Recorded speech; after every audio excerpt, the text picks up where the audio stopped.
교회에서 간증을 한 후 권사님은 더욱 열심히 재활 치료를 받았습니다. 기도하면서, 감사하면서 매일 아침 일찍 일어나 성경을 읽었습니다. 주의 말씀은 내 발의 등이요 내 길의 빛이니이다. 시편 119편 105절. 권사님이 가장 좋아하는 말씀이었습니다. 그 말씀을 붙잡고 하루를 시작했습니다. 몸도 점점 좋아졌습니다. 1년 후 권사님은 거의 정상적인 생활을 할 수 있게 되었습니다. 혼자 걸을 수 있었습니다. 요리도 할 수 있었습니다. 청소도 할 수 있었습니다. 의사는 놀라움을 금치 못했습니다. 이건 정말 의학적으로 불가능한 일입니다. 하나님의 은혜입니다. 권사님은 늘 그렇게 대답했습니다. 건강을 되찾은 권사님. 하지만 예전과 똑같은 삶으로 돌아가지 않았습니다. 달라졌습니다. 우선순위가 바뀌었습니다. 예전에는 교회 일에 바빴습니다. 구역장 모임, 봉사활동, 각종 헌신, 물론 좋은 일들이었습니다. 하지만 권사님은 깨달았습니다. 나는 하나님보다 사역을 더 사랑했구나. 하나님과의 관계보다 교회 일을 더 중요하게 여겼구나. 이제는 달랐습니다. 무엇보다 하나님과의 관계를 우선순위에 두었습니다. 매일 아침 1시간씩 기도하는 시간을 가졌습니다. 조용히 하나님의 음성을 듣는 시간, 성경을 묵상하는 시간, 그 시간이 가장 소중했습니다. 그러자 신기한 일이 일어났습니다. 하루가 더 풍성해졌습니다. 여유가 생겼습니다. 사람들을 대하는 태도도 달라졌습니다. 예전에는 급하게 일을 처리했습니다. 효율을 중요시했습니다. 하지만 이제는 사람을 중요시했습니다. 한 사람 한 사람의 이야기를 들었습니다. 그들의 아픔을 함께 느꼈습니다. 권사님은 작은 것들에 감사하게 되었습니다. 아침에 눈을 뜰 수 있는 것, 두 다리로 걸을 수 있는 것, 밥을 먹을 수 있는 것, 가족과 함께 시간을 보낼 수 있는 것. 예전에는 당연하게 여겼던 것들, 이제는 모두가 은혜였습니다. 어느 날 아침, 권사님은 마당에 나가 꽃을 바라보았습니다. 작은 들꽃이 피어 있었습니다. 이름도 모르는 들꽃, 예쁘지도 않은 들꽃. 하지만 권사님의 눈에는 보물처럼 보였습니다. 하나님, 이 작은 꽃도 주님이 키우시는군요. 저도 이 꽃처럼 작고 보잘것없지만 주님이 사랑하시고 돌보시는군요. 눈물이 흘렀습니다. 감사의 눈물이었습니다. 혹시 여러분도 오늘 아침 작은 것들을 보셨나요? 길가에 핀 꽃, 하늘을 나는 새, 따뜻한 햇살, 그 모든 것이 하나님의 선물입니다. 권사님은 깨달았습니다. 그 고통의 시간이 낭비가 아니었다는 것을, 오히려 가장 귀한 시간이었다는 것을. 고통 속에서 하나님을 더 깊이 만났습니다. 절망 속에서 진정한 소망을 발견했습니다. 연약함 속에서 하나님의 능력을 경험했습니다. 바울이 말했던 것처럼 내가 약할 그때의 강함이라. 고린도후서 12장 10절. 권사님은 그 말씀을 체험했습니다. 여러분, 권사님은 구역 모임에서 이렇게 말했습니다. 고통을 두려워하지 마세요. 물론 고통은 힘듭니다. 아무도 고통을 원하지 않습니다. 하지만 그 고통 속에 하나님이 계십니다. 그 고통을 통해 우리는 성장합니다. 더 깊은 사람이 됩니다. 더 따뜻한 사람이 됩니다. 더 지혜로운 사람이 됩니다. 구역원들이 고개를 끄덕였습니다. 많은 이들이 눈물을 흘렸습니다. 자신의 아픔을 생각하며. 어느 날 권사님에게 전화가 왔습니다. 모르는 번호였습니다. 여보세요? 권사님이신가요? 낯선 여자의 목소리였습니다. 네, 그런데 누구세요? 저 교회 홈페이지에서 권사님 간증을 봤어요. 아, 그러셨군요. 제가 지금 암 진단을 받았어요. 여자의 목소리가 떨렸습니다. 너무 무섭고 앞이 안 보여요. 권사님 이야기를 듣고 용기를 얻고 싶어서 전화했어요. 권사님의 가슴이 뛰었습니다. 아, 이것이구나. 이것이 내가 치유받은 이유구나. 다른 사람들에게 희망을 전하기 위해서. 괜찮아요. 제가 기도해 드릴게요. 그리고 시간 되시면 한번 만나요. 네, 감사합니다. 전화를 끊은 후 권사님은 무릎을 꿇었습니다. 하나님, 이제 알겠습니다. 제가 왜 이 고통을 겪었는지, 제가 왜 치유받았는지, 다른 아픈 영혼들을 위로하기 위해서였군요. 제 경험을 나누기 위해서였군요. 감사합니다, 하나님. 그날부터 권사님의 새로운 사역이 시작되었습니다. 권사님은 병으로 고통받는 사람들을 찾아다녔습니다. 병원도 갔습니다. 요양원도 갔습니다. 집에만 있는 환자들도 찾아갔습니다. 그들과 함께 앉아 이야기를 들어주었습니다. 손을 잡아주었습니다. 함께 기도해 주었습니다. 저도 여러분과 같았어요. 절망했었어요. 하지만 하나님이 저를 일으켜 세우셨어요. 여러분도 반드시 일어나실 수 있어요. 권사님의 말은 힘이 있었습니다. 왜냐하면 경험에서 나온 말이었기 때문입니다. 많은 사람들이 위로를 받았습니다. 희망을 얻었습니다. 어떤 이들은 실제로 치유되기도 했습니다. 어떤 이들은 육체는 낫지 않았지만 마음의 평안을 얻었습니다. 둘 다 치유였습니다. 둘 다 하나님의 역사였습니다. 권사님은 가족과의 관계도 회복되었습니다. 아니, 회복을 넘어 더 깊어졌습니다. 남편과의 관계. 50년을 함께 살았지만 이제야 진정으로 가까워진 것 같았습니다. 여보, 고마워요. 뭐가? 그동안 내가 아플 때 옆에 있어줘서. 당연한 거 아니야. 아니에요. 당연한 게 아니에요. 당신이 있어서 내가 버틸 수 있었어요. 남편의 눈가가 붉어졌습니다. 나도 고마워. 당신이 다시 건강해져서. 두 사람은 손을 꼭 잡았습니다. 젊었을 때보다 더 뜨거운 손길이었습니다. 며느리와의 관계도 특별해졌습니다. 엄마. 어느 날 며느리가 권사님을 불렀습니다. 왜, 무슨 일 있어? 아니에요. 그냥 엄마라고 부르고 싶어서요. 진짜 엄마 같으세요. 우리 엄마보다 더. 권사님이 며느리를 꼭 안았습니다. 나도 딸 같아.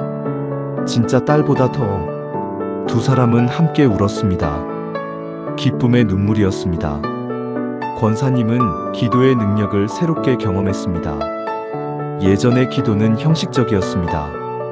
습관적이었습니다. 하지만 이제는 달랐습니다. 간절했습니다. 진실했습니다. 구체적이었습니다. 매일 아침 권사님은 기도 노트를 폈습니다. 거기에는 기도 제목들이 적혀 있었습니다. 아픈 사람들의 이름, 힘든 가정의 이름, 방황하는 청년들의 이름, 한 사람 한 사람을 위해 기도했습니다. 하나님, 김 집사님을 치료해 주세요. 박 권사님 남편을 구원해 주세요. 이 청년이 바른 길을 찾게 해주세요. 그리고 신기하게도 응답이 왔습니다. 김 집사님이 건강을 회복했습니다. 박 권사님 남편이 교회에 나오기 시작했습니다. 그 청년이 직장을 구했습니다. 모든 기도가 다 응답되는 것은 아니었습니다. 하지만 하나님이 들으신다는 것을 알았습니다. 하나님이 일하신다는 것을 경험했습니다. 그것만으로도 충분했습니다. 혹시 여러분은 기도하고 계신가요? 형식적으로 하는 기도가 아니라 진심으로 하는 기도, 간절한 기도, 그런 기도를 하고 계신가요? 오늘부터 시작해보세요. 하나님은 반드시 응답하십니다. 권사님이 처음 병을 진단받은 지 2년이 지났습니다. 이제는 완전히 건강해졌습니다. 의사도 인정했습니다. 기적입니다. 의학적으로 설명할 수 없는 기적이에요. 권사님은 매주 병원을 방문했습니다. 환자들을 위로하기 위해, 특히 루게릭병이나 난치병 환자들을 찾아갔습니다. 저도 여러분과 같았어요. 하지만 보세요. 이렇게 건강해졌어요. 희망을 잃지 마세요. 환자들의 눈에 빛이 돌아왔습니다. 정말 저도 나을 수 있을까요? 하나님은 능치 못할 일이 없으세요. 함께 기도해요. 권사님은 환자의 손을 잡고 기도했습니다. 많은 환자들이 위로를 받았습니다. 실제로 병이 나은 사람들도 있었습니다. 어느 날 한 환자가 물었습니다. 권사님, 모든 사람이 다 낫는 건 아니잖아요. 맞아요. 그럼 낫지 못하는 사람은 신앙이 부족한 건가요? 아니에요. 권사님은 고개를 저었습니다. 치유에는 두 가지가 있어요. 육체의 치유와 영혼의 치유. 육체가 낫는 것도 은혜지만 더 큰 은혜는 영혼이 치유되는 거예요. 하나님과의 관계가 회복되는 것, 평안을 얻는 것, 소망을 갖는 것. 그것이 진정한 치유예요. 환자가 고개를 끄덕였습니다. 저도 그런 치유를 받고 싶어요. 받으실 수 있어요. 하나님께 나아가기만 하면 돼요. 두 사람은 함께 기도했습니다. 그날 그 환자의 얼굴이 밝아졌습니다. 육체는 여전히 아팠지만 마음은 평안해졌습니다. 그것도 치유였습니다. 3년 후 교회에서 추수감사절 예배가 열렸습니다. 권사님이 다시 강단에 섰습니다. 사랑하는 성도 여러분, 3년 전 오늘 저는 이 자리에서 간증했습니다. 루게릭병에서 치유받은 간증을요. 오늘은 그 후 이야기를 하려고 합니다. 성도들이 조용히 들었습니다. 지난 3년 동안 저는 정말 많은 것을 배웠습니다. 첫째, 고통에는 목적이 있다는 것. 둘째, 하나님은 항상 우리와 함께 하신다는 것. 셋째, 우리의 경험은 다른 사람을 위한 것이라는 것. 제 병은 저만을 위한 것이 아니었습니다. 같은 고통을 겪는 사람들에게 희망을 주기 위한 것이었습니다. 그래서 감사합니다. 그 고통조차도 감사합니다.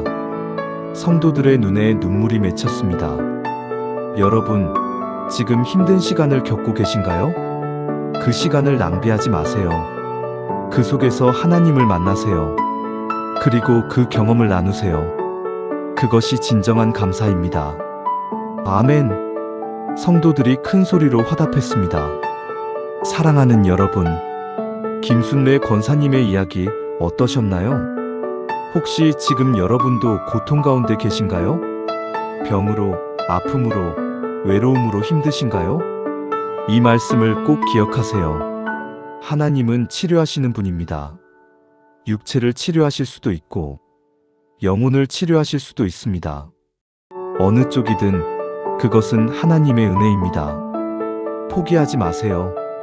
절망하지 마세요. 하나님께 나아가세요. 무릎 꿇고 기도하세요. 진실한 마음으로, 간절한 마음으로. 그러면 하나님이 반드시 응답하십니다. 여러분이 생각하는 방법이 아닐 수도 있습니다. 여러분이 원하는 시간이 아닐 수도 있습니다.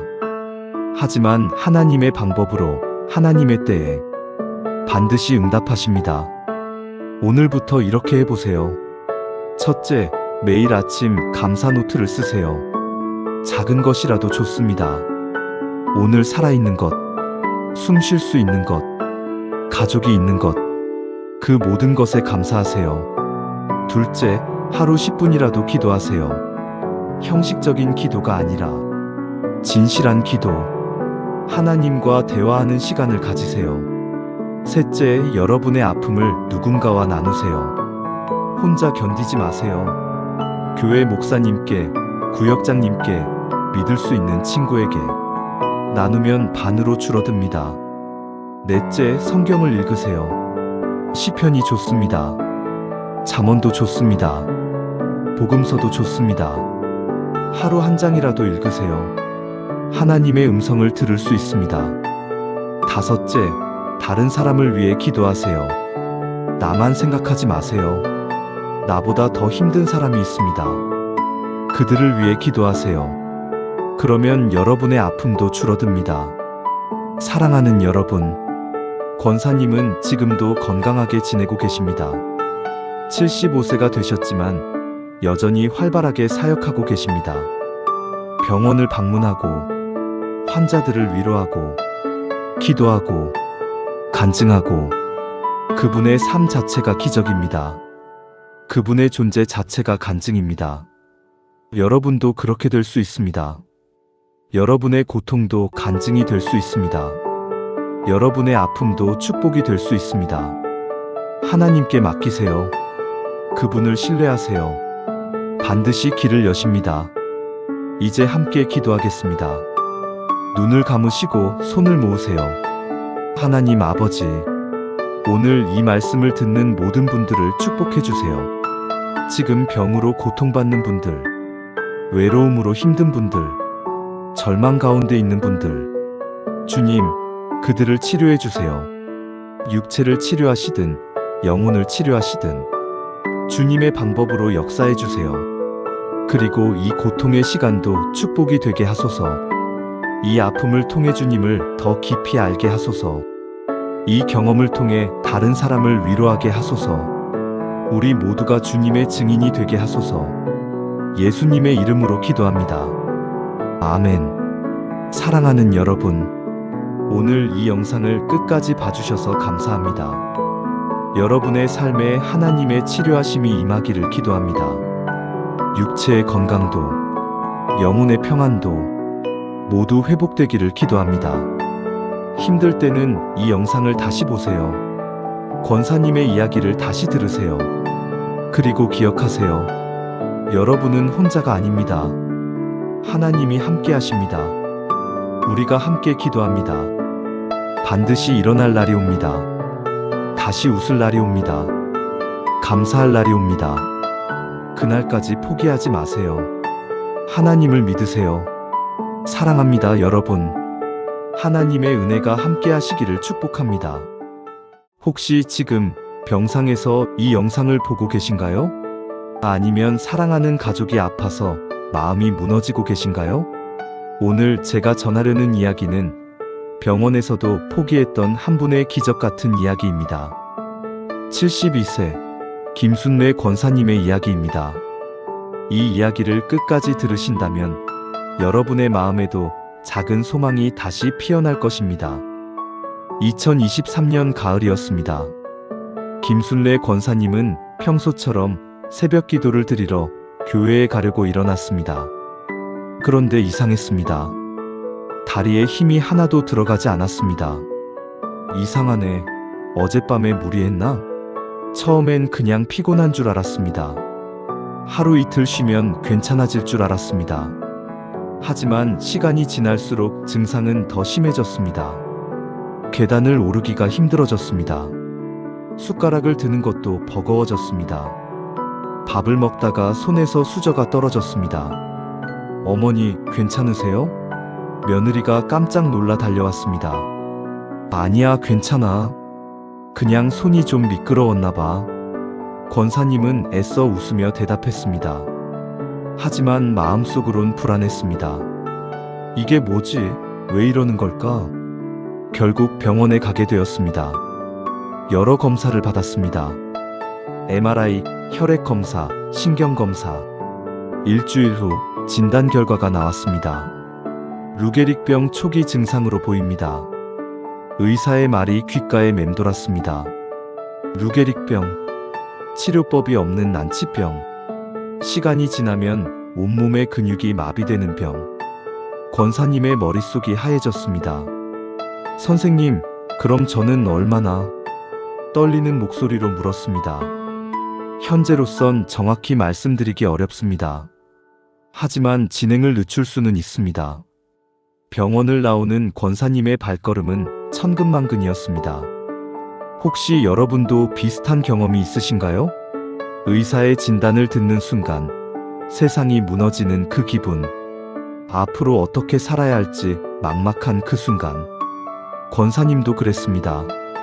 집으로 돌아온 권사님은 아무것도 할 수 없었습니다. 밥맛도 없었습니다. 기도도 나오지 않았습니다. 하나님, 왜 저한테 이런 시험을 주시는 겁니까? 눈물만 흘렀습니다. 50년 넘게 신앙생활을 해왔습니다.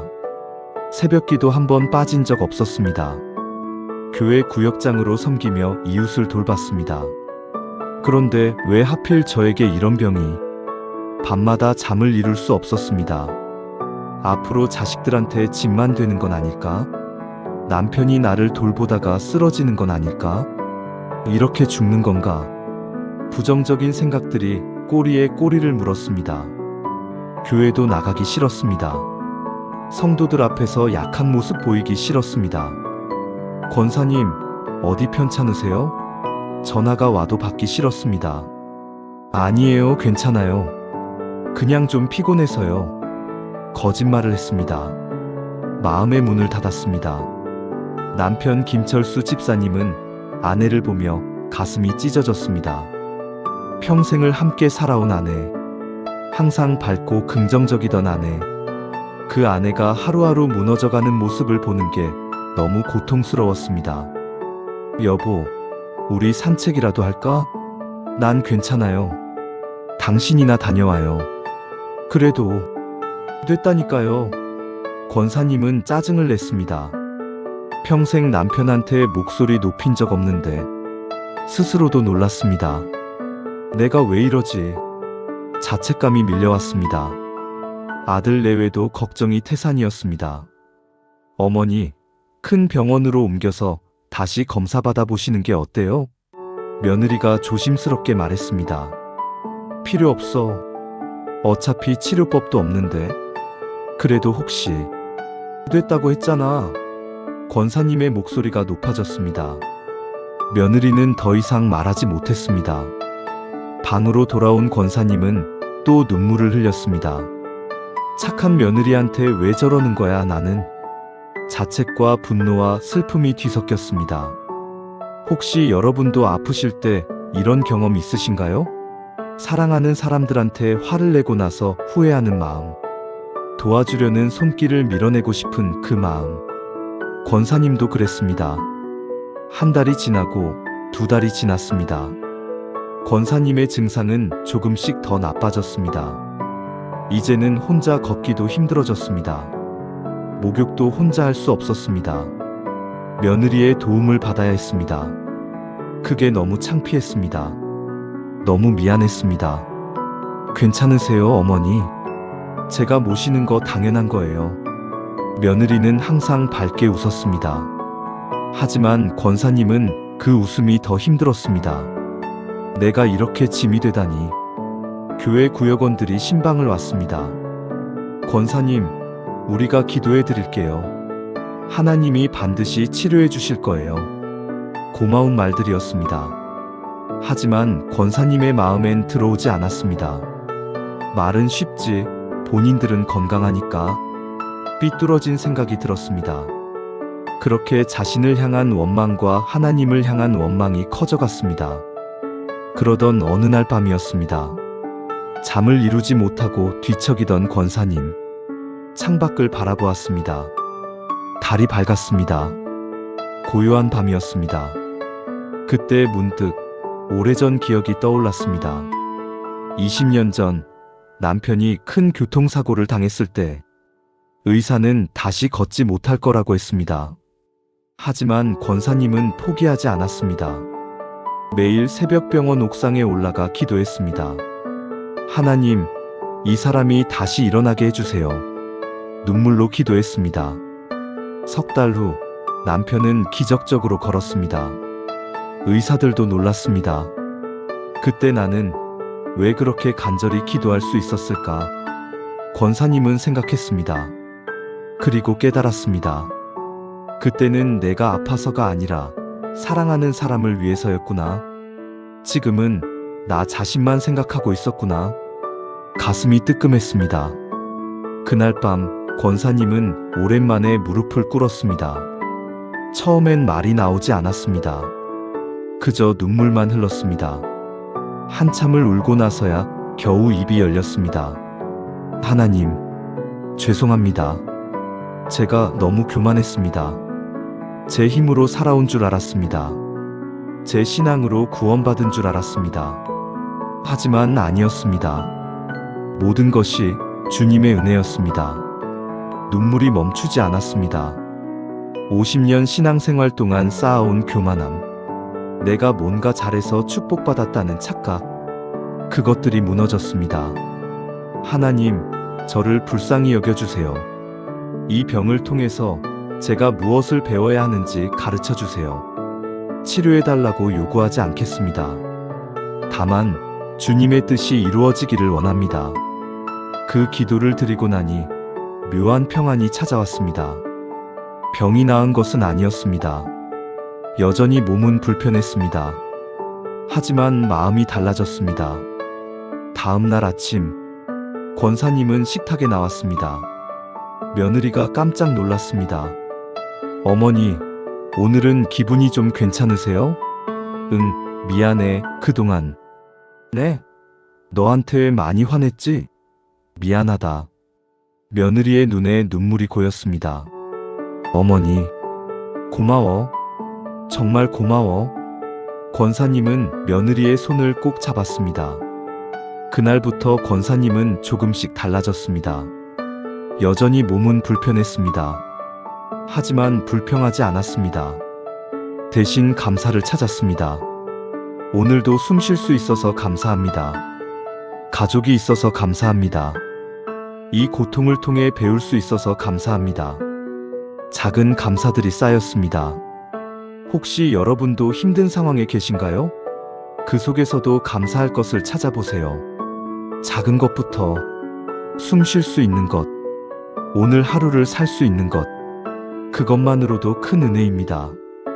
권사님은 구역원들에게 연락했습니다. 미안해요. 그동안 마음의 문을 닫고 있어서. 아니에요, 권사님. 저희가 더 미안해요. 제가 부탁이 있어요. 저를 위해 기도해 주세요. 당연하죠. 하지만 조건이 있어요. 네? 제가 낫기를 위해서가 아니라 하나님의 뜻이 이루어지기를 위해 기도해 주세요. 구역원들은 감동했습니다. 그 말 한마디에서 권사님의 변화를 느꼈습니다. 매주 화요일 저녁 구역원들이 모였습니다. 권사님의 집에서 함께 찬양하고 기도했습니다. 하나님, 권사님을 통해 당신의 영광을 나타내 주세요. 이 병이 권사님과 저희 모두에게 축복이 되게 하소서. 기도 소리가 울려 퍼졌습니다. 권사님도 함께 기도했습니다. 몸은 여전히 불편했지만 마음은 점점 자유로워졌습니다. 그렇게 석 달이 지났습니다. 어느 날 권사님은 이상한 것을 느꼈습니다. 손가락에 힘이 조금 들어가는 것 같았습니다. 기분 탓인가? 다음 날도 그랬습니다. 숟가락을 들었습니다. 떨어지지 않았습니다. 여보, 이거 봐. 남편을 불렀습니다. 왜 그래? 숟가락을 제대로 들 수 있어. 작은 변화였습니다. 하지만 큰 기적이었습니다. 일주일 후 다리에도 힘이 조금씩 돌아왔습니다. 혼자 화장실에 갈 수 있었습니다. 며느리의 도움 없이. 어머니, 정말요? 응, 하나님이 치료해 주시나 봐. 권사님의 눈에서 눈물이 흘렀습니다. 감사의 눈물이었습니다. 정기 검진 날이 되었습니다. 의사는 검사 결과를 보고 놀랐습니다. 이게 어떻게 된 거죠? 무슨 말씀이세요? 증상이 호전되고 있어요. 네, 루게릭병은 진행성 질환입니다. 호전되는 경우는 거의 없어요. 그럼 기적이라고 밖에 설명할 수 없네요. 의사의 말에 권사님은 고개를 끄덕였습니다. 맞아요. 기적이에요. 하나님의 기적이요. 의사는 그저 웃었습니다. 믿지 않는 듯한 미소였습니다. 하지만 권사님은 확신했습니다. 이것은 하나님의 역사라는 것을. 한 달 후 또 검사를 받았습니다. 더 좋아졌습니다. 2달 후 또 검사를 받았습니다. 훨씬 더 좋아졌습니다. 이건 의학적으로 설명이 안 돼요. 의사는 고개를 저었습니다. 권사님은 감사 기도를 드렸습니다. 6개월 후 권사님은 교회 강단에 섰습니다. 걸어서 스스로의 힘으로 성도들이 박수를 쳤습니다. 눈물을 흘렸습니다. 사랑하는 성도 여러분, 권사님의 목소리가 떨렸습니다. 오늘 제가 여기 서 있는 것은 기적입니다. 하나님의 은혜입니다. 6개월 전, 저는 루게릭병 진단을 받았습니다. 성도들이 숨을 죽였습니다. 의사는 치료법이 없다고 했습니다. 저는 절망했습니다. 하나님을 원망했습니다. 왜 나에게 이런 시험을 주시냐고. 하지만 권사님은 잠시 멈췄습니다. 눈물을 닦았습니다. 하지만 깨달았습니다. 이 병은 저주가 아니라 축복이었습니다. 제 교만함을 깨뜨리는 도구였습니다. 제 신앙을 다시 점검하게 하는 기회였습니다. 그리고 하나님의 치료하심을 경험하게 하는 통로였습니다. 성도들이 아멘을 외쳤습니다. 여러분, 하나님은 치료하시는 분입니다. 권사님이 계속 말했습니다. 하지만 치료에는 2가지가 있습니다. 육체의 치료와 영혼의 치료입니다. 육체의 치료도 중요합니다. 하지만 더 중요한 것은 영혼의 치료입니다. 저는 2가지를 모두 경험했습니다. 먼저 영혼이 치료되었습니다. 교만함에서 자유로워졌습니다. 원망에서 감사로 바뀌었습니다. 절망에서 소망으로 변화되었습니다. 그리고 나서 육체도 치료되기 시작했습니다. 성도들이 귀를 기울였습니다. 혹시 지금 병으로 고통받고 계신 분 있으신가요? 권사님이 물었습니다. 여러 손이 올라갔습니다. 먼저 영혼의 치료를 구하세요. 하나님과의 관계를 회복하세요. 그분 앞에 교만함을 내려놓으세요. 그러면 하나님이 반드시 역사하십니다. 육체를 치료하실 수도 있고, 아니면 그 고통 가운데서도 평안을 주실 수도 있습니다. 어느 쪽이든 그것이 하나님의 뜻입니다. 그리고 그 뜻은 항상 선하십니다. 간증이 끝났습니다. 성도들이 일어나 박수를 쳤습니다. 많은 이들이 눈물을 흘렸습니다. 사랑하는 여러분, 김순례 권사님의 이야기 어떠셨나요? 혹시 지금 여러분도 질병으로 고통받고 계신가요? 아니면 사랑하는 가족이 아파서 힘드신가요? 포기하지 마세요. 하나님은 살아계십니다. 그분은 지금도 치료하시는 하나님이십니다.